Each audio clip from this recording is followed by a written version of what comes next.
Assalamualaikum warahmatullahi wabarakatuh. Jadi kali ini membahas harga motor ya. Ya memang ya, tiap tahun itu harga motor itu pasti makin lama makin naik. Tapi secara kecenderungan, secara trennya itu motor mahal itu lebih karena fiturnya makin lama makin nambah. Dan fitur ini nggak dikurangi ya, tapi selalu upgrade. Padahal di negara kita itu nggak ada ya yang namanya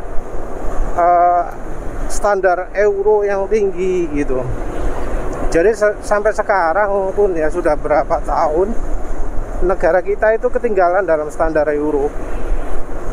Yang lain sudah implementasi yang 6, kita masih 3. Jadi skip yang 4, 5, 6. Untuk standar emisi Euro 4, Euro 5, Euro 6 itu persyaratannya jauh lebih tinggi yang bakal sangat memberatkan. Salah satunya ya untuk ECU-nya harus OBD 2. Terus knalpotnya juga bagian catalytic converternya harus lebih dekat ke mesin. Untuk hasil uji emisinya harus berlaku hingga berapa puluh kilometer gitu, nggak boleh hanya sebentar tapi harus lama. Nah sementara itu kan motor-motor Indonesia didesain hanya untuk awal-awal ketika mesin baru saja. Ketika sudah lama nggak ada jaminan mesinnya itu masih bebas polusi atau di bawah ambang polusi yang sudah ditetapkan. Di luar negeri sendiri keberadaan Euro 5, Euro 6 itu jadi salah satu yang membuat harga motor itu naik cukup tajam. Naik 10% sampai 30% ya. Banyak sekali kenaikannya. Nah padahal ya negara kita nggak ada yang namanya euro-euroan itu.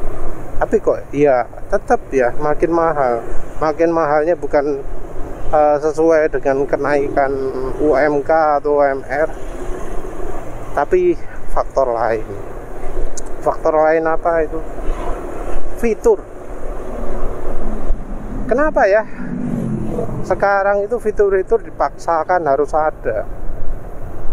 Kayak ISS, kayak SSS yang fungsinya adalah untuk membuat mesin mati ketika idling. Itu kok jadi wajib sekarang. Padahal ya kalau dari hasilnya juga peningkatannya cuma 3%. 3% dibanding keseluruhan. Padahal ya bisa aja 3% itu bisa dicapai dengan metode lain, dengan cara yang lain. Karena ya angka kilometer per liter sendiri peningkatannya antar generasi motor itu ya sebenarnya juga nggak banyak ketika sudah pada menginjak-injeksi semua.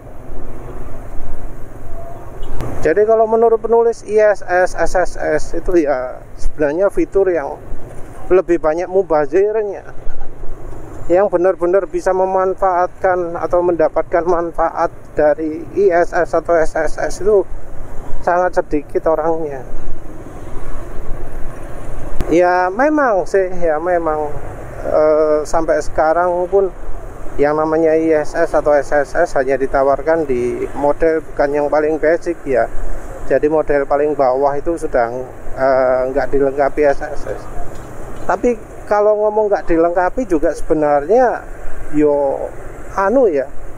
agak redundan karena cuma perbedaan di bagian elektroniknya saja.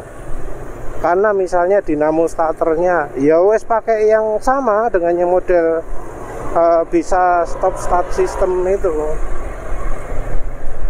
Dinamo starter sama, generator alternator juga sama. Alternatornya jadi satu dengan generator. Ya entah apakah karena ini atau hal lain lagi, tapi rasanya idling stop system ini jadi salah satu penyumbang mengapa kok aki sekarang banyak yang cepat tekor. Salah satu ya, dibanding dengan yang non idling, aki yang ada start stop system itu seringnya lebih cepat habis. Ini tentu untuk mereka yang memanfaatkannya ya, karena nggak semua orang mengaktifkan fitur itu. Jadi ya, fitur itu adalah fitur yang sebenarnya cuma perlu ada di unit yang paling mahal, tapi karena demi ekonomisasi, model murah pun dilengkapi oleh generator atau start motor yang sama.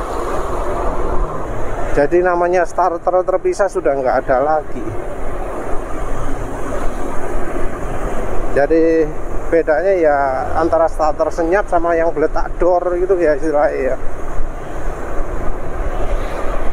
Kalau dulu penulis pernah membandingkan harga ya, versi basicnya saja ya, kalau Honda Beat bedanya 500.000 ya antara yang model beletak door starter sama yang ACG starter. Jadi ya mau nggak mau yang model paling murah pun jadi lebih mahal 500.000. Kalau fitur lain kayak Smart Key juga makin lama makin banyak. Smart Key itu ya kira-kira nambah 500 sampai 1 juta gitu ya kalau nggak salah. Itu juga bikin mahal. Juga soal velg sekarang sudah racing, sudah casual. Yang sepuk sudah jarang, yang pakai jari-jari ruci-ruci itu jarang. Fitur lain adalah LCD ya. Jadi sekarang entah mengapa kok jadi pada pakai LCD semua. Padahal LCD itu biasanya yang dikasih ukurannya cuili banget ya. Ukurannya udah makin kecil, terus ya harganya juga lebih mahal. Ya kalau nggak salah ya antara 500.000 sampai 1 juta ya bedanya dengan yang analog. Padahal analog kayak cukup, kenapa harus digital? Dan nggak memberikan nilai plus ya kalau speedometer digital gitu. Plusnya mana terus selain dari digitalnya itu?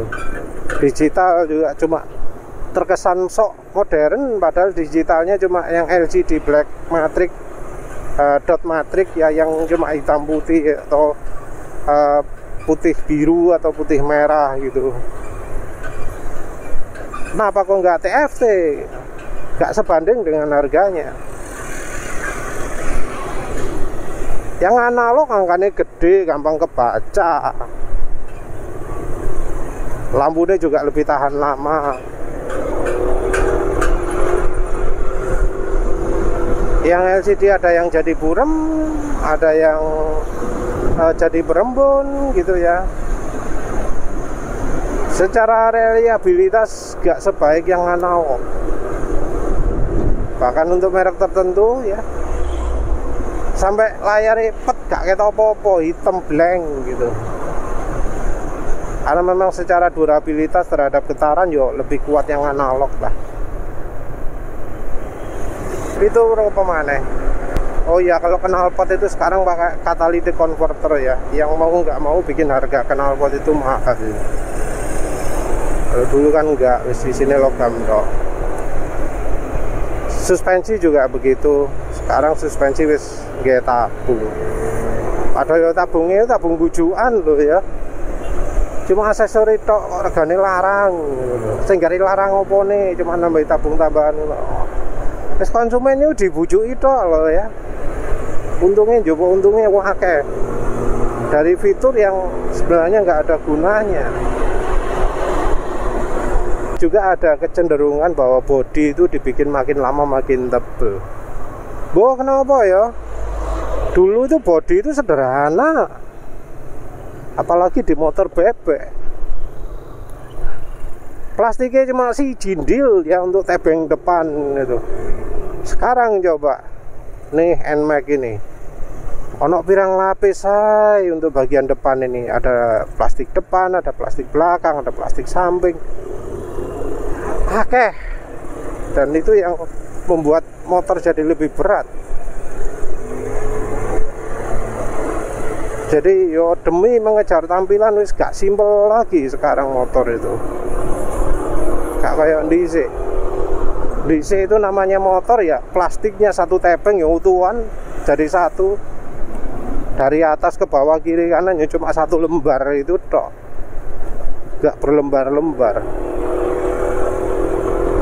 Sekarang wah. Iki ana perang tumpuk lapisane wis. Ada seal visor ini. Kayak apa visor iki? Gak guna ya, malah garai angel nyopote. Karena bautnya kadang dol.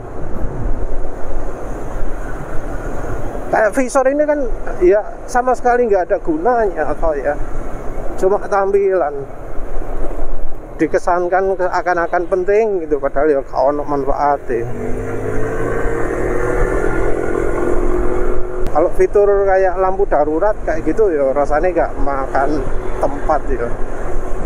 Di apa setitik tok paling cuma nambah elektronik tok ya. Jadi nggak terlalu mengganggu lah. Apa ya fitur lagi ya, motor sekarang juga bannya ukurannya aneh-aneh ya. Jadi umum pakai ban lebar yang kelas 115 cc aja sekarang sudah distandarkan belakang 90 R14, yang depan 80 90 R14, yang maxi malah lebih lebar lagi 130 70 belakang 110 berapa gitu yang depan. Dan makin lebar bannya makin mahal, beda harganya bisa sampai hampir 2 kali lipat. Apa maneh ya, kalau kita lihat yang atas-atas juga jadi ada LCD TFT untuk layarnya, jadi ada fitur turbo, ada ABS, ada fitur kombi brake untuk Honda. Oh iya ya, salah satu syarat Euro 4 itu harus ada kombi brake minim ya. Kalau CC besar harus ada ABS. Tapi ya itu ya, jadi faktor apa penunjang, ya, faktor yang memperparah naiknya harga motor ya. Jadi sekarang harga motor itu sudah beda lumayan jauh dibanding dulu, bukan hanya karena inflasi, tapi juga karena fitur-fitur yang nggak perlu yang ditambahkan ya apa maneh lah. Ini karena ya pabrikannya juga mengembangkan motor itu sesuai keinginan konsumen. Konsumen suka ya dikirim terus sama pabrik itu, disesuaikan kemauan. Ya wis lah, itu saja. Terima kasih sudah menonton. Assalamualaikum warahmatullahi wabarakatuh.